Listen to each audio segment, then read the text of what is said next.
এখন আমরা দেখব এন্ড গেট। তো আমার এই বোর্ডে একটি চিত্র দেখতে পাচ্ছেন, এই চিত্রটি এন্ড গেটকে রিপ্রেজেন্ট করে। তো এন্ড গেটে এ এবং বি দুইটি ইনপুট দিলে আমরা আউটপুট হিসেবে এ বি পাই। তো এই এন্ড গেটের ভিতরকার যে সার্কিটটা আছে সেটা এখানে আমাদের আঁকা আছে। এখন আমরা সত্যক সারণী তৈরি করব। সত্যক সারণীর জন্য এ বি দুটি ইনপুট লিখেছি এবং আউটপুট এ বি লিখেছি।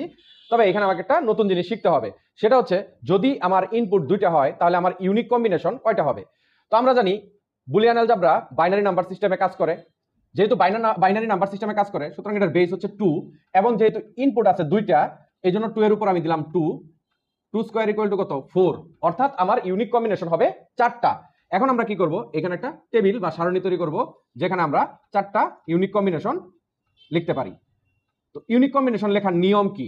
ইউনিক কম্বিনেশন লেখার জন্য আমাকে এই যে 4টা ঘর আছে, 4টা ঘরের মধ্যে প্রথম যে মানে এখানে ভেরিয়েবল যে ভেরিয়েবলটা আছে বি, মানে আউটপুটের পূর্বের যে ভেরিয়েবল আছে সেই ভেরিয়েবল থেকে এক ঘর পর পর চেঞ্জ করে বাইনারি মানগুলো লিখতে হবে 0 1 0 1 এবং তারপরে তার দ্বিগুণ হারে বাড়বে, মানে 2 ঘর পর পর চেঞ্জ 0 0 1 1।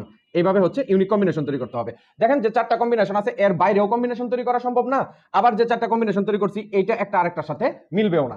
তো আমরা এখন এ এবং বি এর বিভিন্ন স্টেটের জন্য এ বি যে আউটপুটটা আছে তার মান কি হয় তা দেখার চেষ্টা করব। আমরা দেখতেছি এখানে এ ইকুয়াল টু যদি 0 হয়, বি ইকুয়াল টু 0 হয়, অর্থাৎ আমরা এই যে প্রথম স্টেজ যেটা আছে সেই প্রথম স্টেজটা দেখার চেষ্টা করতেছি। এতে যদি 0 হয় এবং বিতে যদি 0 হয় তাহলে আমার আউটপুটে মানে এ বিতে কি হবে।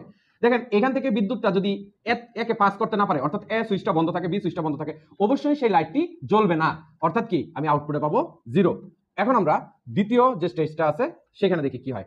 এতে যদি 0 হয় এবং বিতে যদি 1 হয় তাহলে আমার আউটপুটটা কি হবে, এতে 0। যেহেতু বিদ্যুৎটা এই এ গেটকে পাস করে যাইতে পারতেছে না সুতরাং এখানে বি তে এটা অন করে দিলেও এখানে লাইটটি জ্বলবে না, অর্থাৎ 0 থাকবে, অর্থাৎ এ বি তে আমরা আবারও 0 পাচ্ছি। এখন আমরা তৃতীয় যে স্টেজটা আছে সেই স্টেজটা দেখার চেষ্টা করি। তৃতীয় স্টেজে এর মান হবে 1 এবং বির মান হবে 0। তো এখন যদি আমরা এ সুইচটাকে অন করে দেই কিন্তু বি সুইচটা অফ থাকে তাহলে আমার বিদ্যুৎটা এই পর্যন্ত যেতে পারে, তাতেও আমার এই লাইটটা বন্ধ থাকবে, অর্থাৎ 0 হবে। তো আমরা আউটপুটে 0 পাবো। আমরা এখন দেখব লাস্ট যে স্টেজটা আছে সেই ক্ষেত্রে কি হয়।